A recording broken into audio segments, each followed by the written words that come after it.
Sorry about that, guys. We got suddenly cut off because I've reached my limit on my YouTube channel for recording. So what we're going to do, we'll carry on, do a bit more. So this is part 2 of my tour of my cave. Right, if we go into this little gap here, if I can get around, oop, there we go. At the bottom, I've got a set here for 6253 from Verlinden, which is a full interior set.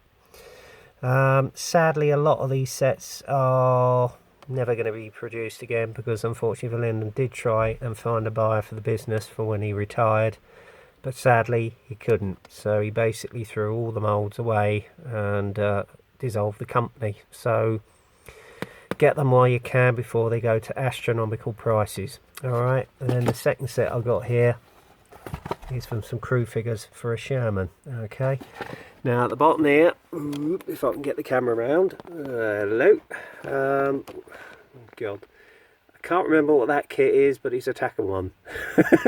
That's all I know. Next one is a Cow Shot Centurion. Then I've got a rare Dragon M1A2 SEP with all the goodies. And then, oops, hang on, let's get him around here because I've got the charger in. I've got the Trumpeter Chally 2 with from Operation Tillich, which I've got a tank vest, and that one at the top there, you can just see, is the Tamiya T72. So that's the armoured stash. Now, as I say, I could get these 2 boxes emptied, but to be honest, as I say, it's took me all afternoon to get all my stash reorganised. And I just thought it'd be easier if I put all my armour together, all my aircraft and all my Star Wars together, so it just makes things a lot easier. And sadly some of my stash I've had to sell off because financial reasons, and basically I'm running out of room, so that's purely why. Now there's one more thing I'm going to show you, which I've actually got in my concertina file. Sorry about the film here, which I'm just going to go and get, is basically some of the spare decal sets and aftermarket sets I've got. So here we go. Right.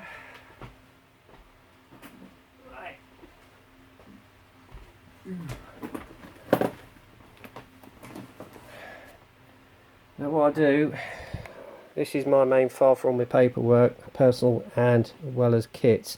I keep them at the back of the box of this concertina file, so when I need them they're at hand. So if I just put this down here a minute, because I'm actually charging this phone up because it's low on juice, I shall get them out and show you. Okay, that's quite a bit. So you have to bear with me a minute, guys.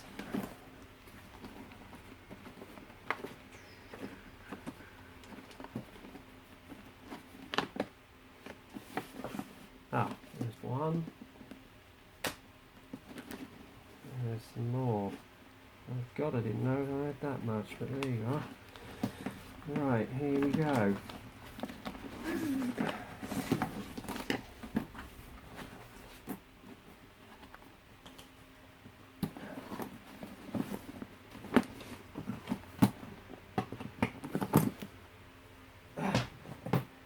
Right, first off, I've got this from ET Models.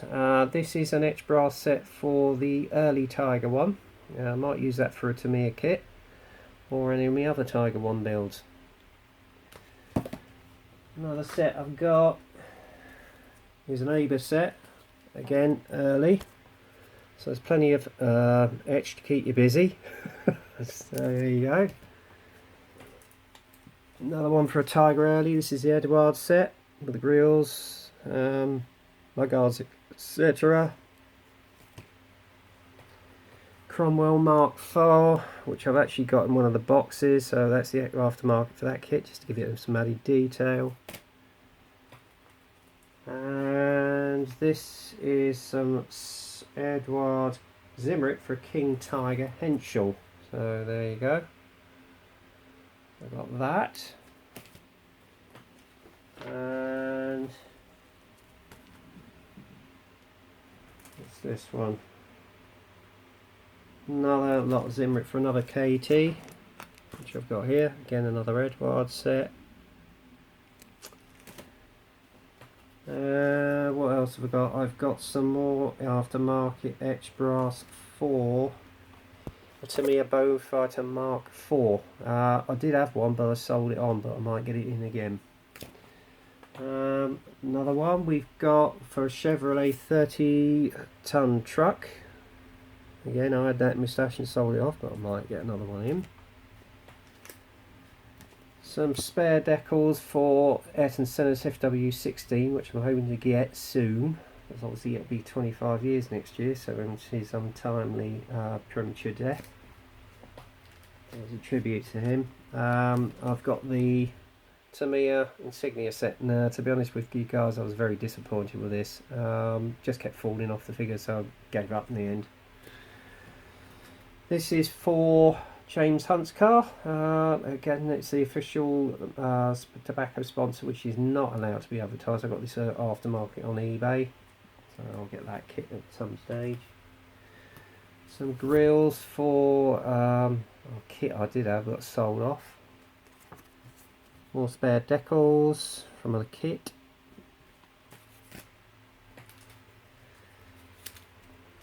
Wheel mast set for the M4A half track. This one I've had in my stash, oh god knows how long. It's brass airwave set for the Western Sea King Revell 172nd. This one I've had for years, which is the Hawker Hunter FGA 9 in 172nd. Cockpit set, just used for scribing. Etched brass set for the Airfix 747 1144.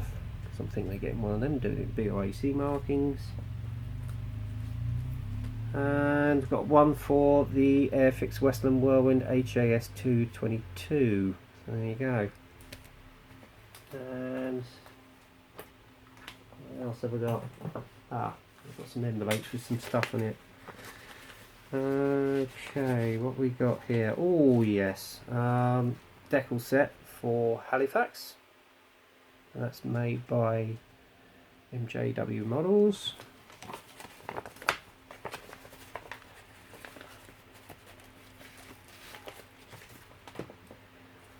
An extra decal set featuring the Gannet.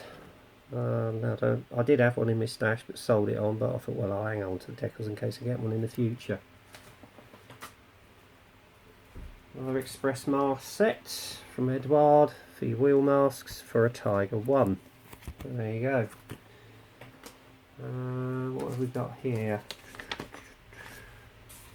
Oh yes, I've got Zimrit's decal set. Now my brother hardly recommends these actually, because he actually used one of these on his Berg Tiger. And apparently they're quite impressive. Don't look much when you've actually put them on, but once you actually get the kit painted, it really shows up the detail. So it's worth getting hold of one of these. This is for a Panzer IV Aus J, which I think was the last production model of the Panzer IV. Another extra decal set which I got for the Mirage, which I sold on. That was for the Academy one, but again I might get one in the future. This is an insignia set for Peddinghouse decals. Yeah, I'm not sure about these. I think these are the proper sort of slide water ones. Their other ones were useless, but I'll see what how these go. Fingerprint Designs ones for pennant numbers, which you can see here, which will come in handy. Okay. Another wheel mast set, which is for King Tiger, which is this one here. Okay. And another wheel mast set for another King Tiger, which I won't bother showing you. And I've got some more Peddinghouse decals for some numbers, pennant numbers, so they might come in quite handy. What else have we got? Oh yeah, I got some extra decals set for the Spitfire Mark 7 with the ICM kit, because I know the decals on some of their kits just fall to pieces once you get it signed. I managed to back myself up with these, and it does actually have the version that I'm intending to build as well, the PRU blue. What else have I got? Oh yeah, this is one I actually bought at the time. This was an RF Display Hawk decaled by Limited Edition Decals. I don't think you can get hold of this anymore, to be honest with you guys. This was for the Hawk, which was actually at the 2004 International Air Tattoo at Fairford. The one above, which you see with the Union Jack on the tail, that's the one I'm going to do. In fact, that was the last air show that Dad and me and my brother attended together, so it makes it rather special. It's made by Premier Plus range decals at the Aviation Workshop. And what else have I got? Nothing in that one.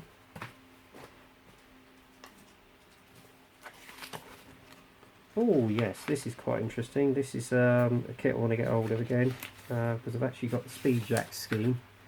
It's made by a company called 26 Decals, and it's of an old BEA Trident.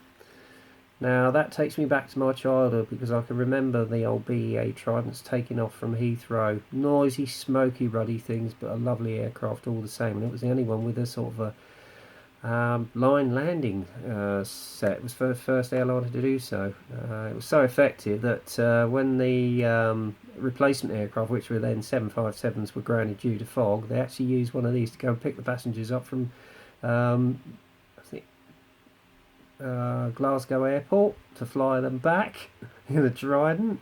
So that tells you a lot, doesn't it?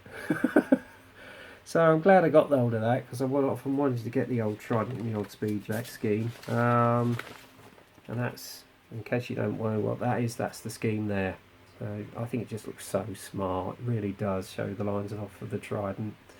So if I can get hold of an Airfix Trident, that's basically what I'm going to do. And talking of airliners, another one, which is for a TriStar for a defunct airline, was this one, the Court line. That would make a lovely colour scheme. Again, that's made by 26 Decals, and they do a lot of decals for airliners or airlines of the 70s, 50s and 60s, as well as today. So check their website out. Okay. And what have I got? Which is the last? I've got some spare decals here from a Dragon kit, which will come in handy. I think that was from the Thomas Anselgruber Dragon mid-production. And this is a series of books you can get, which are printed by Top Colours.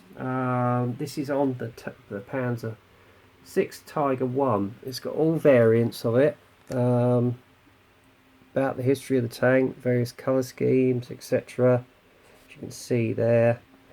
And it also comes with a set of decals, which is quite handy, because I'm actually thinking of doing Otto Karas' first Tiger 1, which is T13, which you can see there. Actually, let's move that Gepard out of the way, because that's getting in the way. Quite comprehensive in all scales. You've got 1/35, 1/72 and 1/48. So very handy books to get hold of. And then finally, I've got this set of decals. I'm trying to remember who they're done by now. Another lot of decals for Tigers. Who were they made by?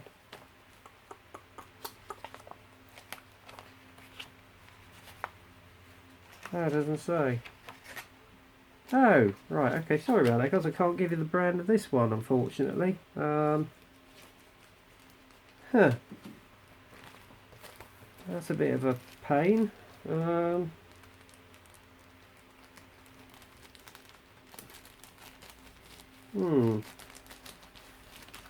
Again, all various Tigers, as you can see here. There's quite a number of sheets in this one, but as I say, unfortunately I haven't got the name of the brand for this one for you guys, but I might well let you know at a later date. Again, quite a comprehensive collection of Tigers in there, from late, early, initial, mid. So there you go. So that's all my decals I've got in my stash, and extra added sort of extra brass sets. Just going to tidy them up and put them all back again now. God, I didn't realise I had this much stuff. Anyway, all comes in handy, if you know what I mean. And that, I think, is nearly it. I'm nearly it, I say, because there's only one more thing I want to show you. I'll get that out of the way there. Right, that'll go on the floor. I'll just put that down there for now. I'll sort that out later. Now, the last thing I want to show you, in here, I've got all my spare sprue. This is the sprue that my father had left over. I used to buy it from Dorking Models in near Guildford in Surrey. I don't know if you can still get hold of it, but Slaters do a lot of it now with the styrene strip, which I managed to get hold of. That's mainly what I use for my aerials, etc. And I've also got a 1/144 Zvezda Hurricane 1. Which I'll probably use for a sports perspective build, but we'll see at some future date. And that came with my then Scale Aviation Modeler magazine. Yeah, as I say, that is basically it, guys. That is the me tour of my man cave. I've had to do it in 2 parts because I've got a cut off, unfortunately. I'll have to figure out how I can do longer videos, but I'll probably get there in the end. It could be just the memory on this phone, but hey, there you go. Was there anything else I wanted to comment on? I think that's it, actually, guys. I think I've covered everything now. So there you go. That's my tour of my man cave. Anyway, carry on the great builds out there. I am trying to catch up with everybody's videos, but I'm about a week behind so far. So if I haven't commented on your video yet, that's why. Anyway, I think I am going to have a well-earned glass of wine now. Get on with the Gepard, get that decaled, and get something to eat, because my stomach thinks my throat's been cut at the moment. So there you go.